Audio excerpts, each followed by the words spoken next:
Alright, grade 8. Before we start with the substitution on page 2 of your Unit 6 notes, I just want to show you how nice the stuff in your textbook is. So if you go to page 58 in your Platinum textbook, there's really nice summaries of all the words you can see when you're working with this subtraction, multiplication.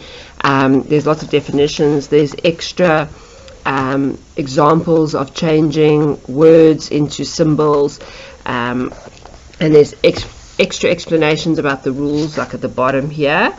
If you turn to page 59 in your textbook, it shows you all the squares, cubes, cube roots, and it gives you some more examples. This is of the substitution I'm going to do with you now, and then writing the word problems in mathematical language. And then some more of the rules. Then on page 60, you have some more examples there, and then you're going to have exercise 6.1 that you're going to be doing. The memo is already up on Google Classroom, so again, if you have any questions, you're more than welcome to post it on the group. I've now turned on the notifications so I can see them straight away, so if you have any questions about the work, please feel free to ask. Alright, so this is now going on to your substitution page, which is on page 2. Okay, and what substitution is, think of when a teacher's absent and they say you must go to subs, you must go to substitution. So substitution is saying you're putting something in place of something else. So if your teacher's absent for maths, you're going to go to a different teacher in place of that teacher for that lesson. So same thing here, we are going to put numbers in place of letters in certain situations. So you are replacing them completely. Please highlight big stars here. Always use brackets. This goes right up to matric. Even the matrics are expected to use brackets when they are substituting it. So let's see the first example, and then it becomes a little bit clearer. It says, it should be find the value of the following if x equals 2, y equals -1, and z equals 4. So remember, x, y, and z could represent any number from negative infinity to positive infinity.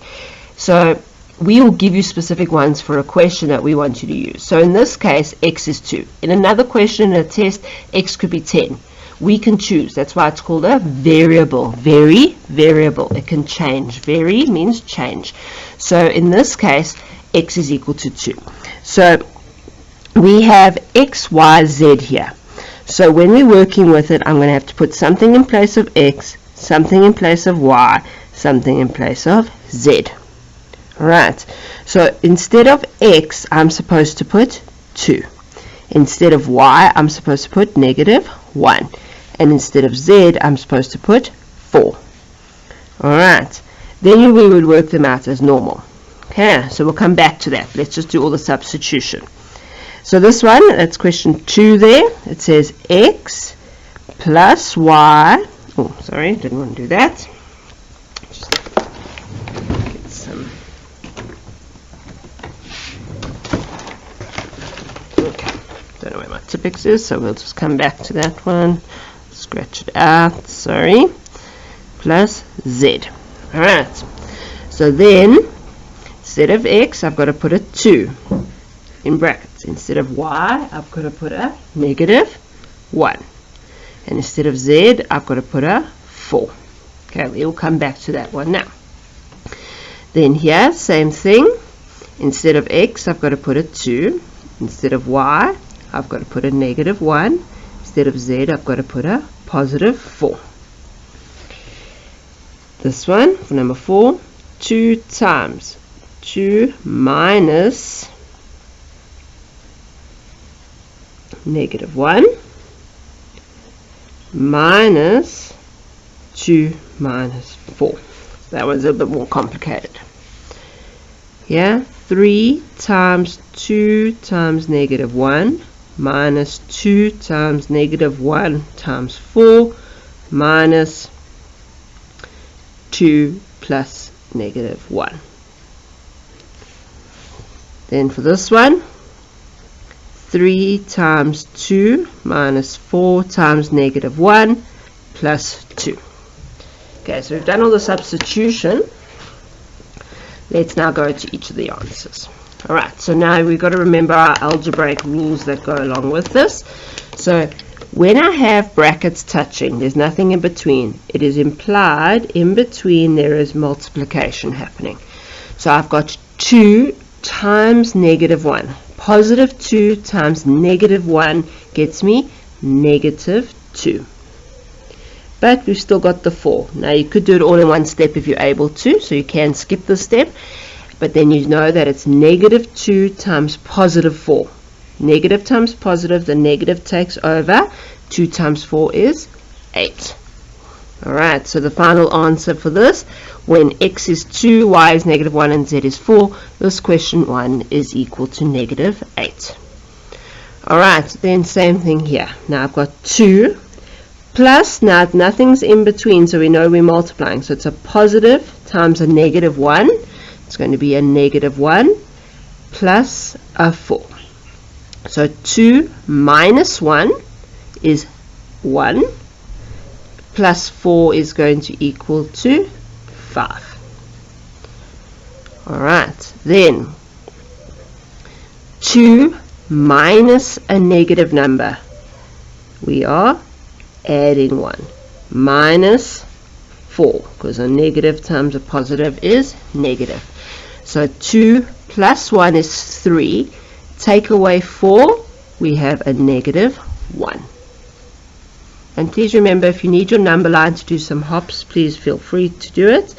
So 1, 2, 3, and then negative 1. So we were at 3, we hopped 1, 2, 3, 4 spaces to the negative. Alright, then this next one, number 4, I'm going to just bring it down here. We need a little bit more space. So we have 2 times, and then in the brackets, there's a lot going on here. So remember, BODMAS, we've got to do brackets first. So 2 minus a negative 1 is the same as saying 2 plus a 1. And then that minus stays there. We've got to do the bracket first. 2 minus 4 is negative 2. Let's still finish the brackets. 2 plus 1 is 3, and negative times negative is positive 2. Now we can finish this piece. 2 times 3 is 6. Plus 2 is going to be equal to 8. Some of you are able to skip a few steps, so just remember to show all your working out that you've done and look at the mark allocation if it's in a test.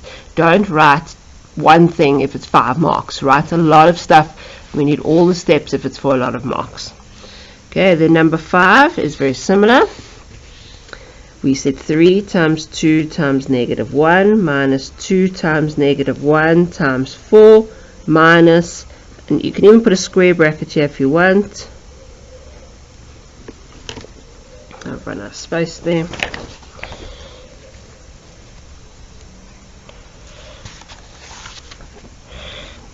Yeah, don't be like me. Plan your space better. Okay. So then, let's deal with these brackets here. 3 times 2 times negative 1. So 3 times 2 is 6. 6 times negative 1 is negative 6. Then negative 2 times positive 1, sorry, negative 1 is positive 2 times positive 4 is going to get me, so positive 2 times positive 4, positive 8. Okay, so that negative times positive there makes it a positive. This negative times negative makes it a positive, sorry. Then, when we're working with this piece, we have the same situation as we had in the previous question, where we're going to have 2 times 2 minus negative 1 is the same as saying 2 plus 1. Okay, so I'm going to leave this alone. That negative is directly touching. We know 2 plus 1 is 3, so it's going to be negative 3. So negative 6 plus 8. So it's like you owe me 6 Rand, but you give me 8 Rand. You're 2 Rand in credit. But then you take another 3 Rand away, you then still owe me 1 Rand. Use your number line if you need. Okay, let's finish up. Let's hope it's... sorry, number 5 was a little bit all over the place. So let's finish up with a nice one here. Number 6, we substituted. This was our step. Right, so 2 and 3 multiplied make 6. They're both positive. Negative 4 times negative 1 is positive 4 plus 2. Right, so make sure you do your multiplication, your brackets first. So that gets us 12, and that's your final answer. Alright, so now you're going to be able to work on the homework, which is 6.1, number 1, 2, 3, 4, and 5. Again, refer back to this video, or I've put up some other videos on the, well, links to YouTube videos on Google Classroom, and you've also got your textbook as well. Alright, and the memo is on the Google Classroom site, but please don't look at the memo or even the sort of answers at the back of your book yet until you have worked on the exercise completely by yourself.